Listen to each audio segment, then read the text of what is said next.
First tonight, mixed messages from across the border.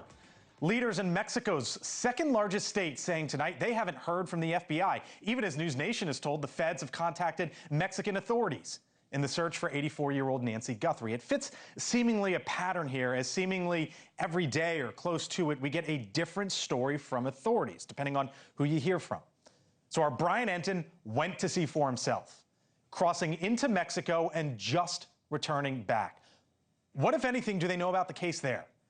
Brian is back from Tucson with us live as we kick it off tonight here on The Hill. Brian, so you went south of the border, returned on back. Who'd you speak to? What'd you find? Yeah, you know, there's been some mixed messaging, Blake, from authorities when it comes to the Mexico connection. Yesterday, we had FBI sources telling us and confirming that the FBI has been having conversations with Mexican authorities. Today, Mexican authorities said, yes, those conversations have happened, but there's no evidence right now that Nancy is in Mexico. But you can't ignore, Blake, how close Mexico is to where Nancy lives. I mean, it takes like an hour to get there, and you can just, I mean, people don't realize this, you can just drive right in. No one even asks you any questions. You can walk right in. It's not like coming into the U.S. where you get stopped. So it would be very, very easy for someone to take Nancy into Mexico and for no one to even notice. Granted, there are a lot of cameras. What was interesting, though, Blake, is almost everyone we talked to had no idea who Nancy Guthrie was, despite us being right on the other side of the border. It's like the biggest story in the world in the United States. But right when you cross the border, most people didn't even know about the Nancy Guthrie story. Listen to what some of the people told us, Blake. Que la secuestraron o está perdida en Tucson. This is the picture here. He said that he's not aware of the case of Nancy. Has she ever heard of it? No, never heard of it? No. No. Nunca he escuchado nada. No, nada. So you saw there, most of the people we talked to hadn't heard of the case. Some had seen it on social media.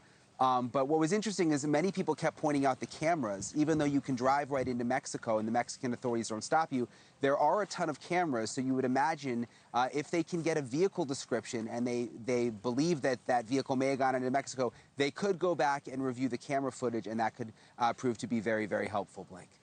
Brian, I'm in our here at NewsNation because a new update quite literally was just dropped into it, and this comes from the Pima County Sheriff's Office. If you want to follow with me here, they say it remains an active investigation as long as leads continue to come in. Investigators will continue to follow up on them. Currently, several hundred personnel are assigned to this case from various law enforcement agencies and are actively reviewing thousands of leads. They say lab analysis continues on biological evidence found at the residence. To be clear, this is not new or different evidence from what was already recovered from the property. No further information at this time. That's just coming in, Brian.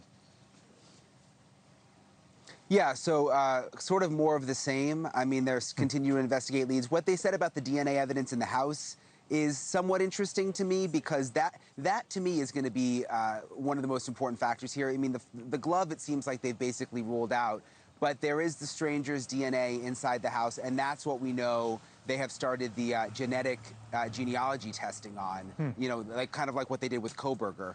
So that could end up really being huge here, but that's going to take time. That kind of testing, it can take weeks. Sometimes it can even take months. Thank you for watching. Subscribe below and download our NewsNation app right now on your phone, and you will get fact-based, unbiased news for all Americans.